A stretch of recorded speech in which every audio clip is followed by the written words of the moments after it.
దర్శించండి, తరించండి. ఏలూరు జిల్లా పెదవేగి మండలం రాట్నాలగుంట గ్రామంలో వెంచేసి ఉన్న శ్రీ రాట్నాలమ్మ అమ్మవారు. ఈ అమ్మవారు వేంగిరాజుల కాలంలో వెలిశారు. వేంగిరాజుల కాలంలో వేంగి రాజ్యంలో విశేషమైనటువంటి రత్న సంపద ఉండదు. ఈ రత్న సంపద అంతా కూడా వేంగిరాజుల యొక్క పూర్వీకులకి అమ్మవారి యొక్క అనుగ్రహం వల్ల సంప్రాప్తించింది. ఈ వేంగి రాజ్యం ఎప్పుడూ కూడా నిత్య కళ్యాణం, పచ్చతోరణం అన్నట్టుగా, మరో రామరాజ్యమా అన్నట్లుగా విరాజిల్లుతూ ఉండేది.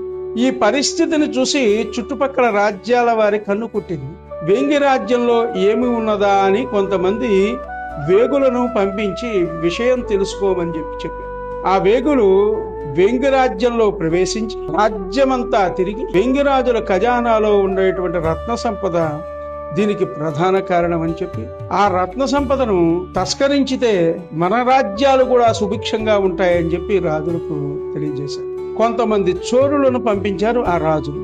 ఆ చోరులు వేంగి రాజ్యంలో ఎటువంటి కాపలా లేనటువంటి ఖజానా దగ్గరికి వెళ్లి లోపలికి ప్రవేశించగానే అదృశ్యమైనటువంటి శక్తి వారి మీదకి నిప్పుల వర్షం, అగ్నికీలా ప్రయోగం జరిగింది. ఎప్పుడైతే ఆ నిప్పుల వర్షం కురిసిందో ఆ హఠాత్ పరిణామానికి వారందరూ కూడా కంగు తిన్నారు. వాళ్ళందరూ భయభ్రాంతులై రాజ్యం వదిలి పారిపోయారు. వెళ్లి రాజులకు ఈ విషయం తెలియజేస్తే ఆ రాజులు ఒక మాంత్రికుడిని ఆశ్రయించి విషయం తెలియజేయగా అదృశ్యమైనటువంటి శక్తి ఈ వేంగి రాజ్యాన్ని కాపాడుతుందని తెలుసుకుని ఆ శక్తిని దిగ్బంధనం చేద్దామని ఒక చంద్రగ్రహణ సమయంలో, ఇది అడవి ప్రాంతం, ఇక్కడ ఈ అడవి ప్రాంతంలో హోమం చేసి ఒక మంత్రగడ్గాన్ని సంపాదించి అమ్మవారి మీదకి ప్రయోగం చేశాడు. అది వెళ్లి అమ్మవారి కంఠాన్ని తాకగానే కంఠం నుండి రక్తం స్రవించి ఆ రక్తం బడబాగ్నిగా మారి ఆ మాంత్రికుణ్ణి, ఆ చుట్టూ ఉన్నటువంటి చోరులను, రాజులను దహించి వేసింది. ఆ మంటలు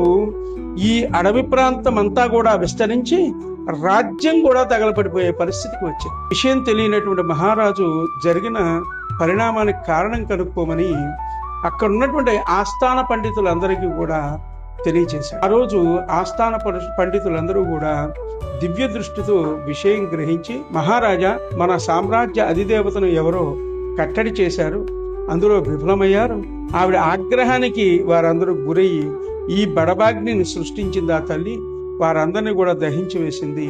ఆవిడ్ని శాంతింపజేస్తే మళ్ళా రాజ్యం అంతా సుభిక్షంగా ఉంటుందని తెలియజేస్తే మహారాజు గారు అమ్మవారిని శాంతింపజేయడం కోసం ముక్కోడి దేవతలను పిలుచుకుని అమ్మవారికి శాంతి పూజ చేసి, ఏ సంపద వల్ల అయితే ఇటువంటి పరిస్థితి కలిగిందో ఆ రత్నాల రాసులతో అమ్మవారికి అర్చన చేశాడు. రత్నాలతో అర్చన పొంది శాంతించింది కాబట్టి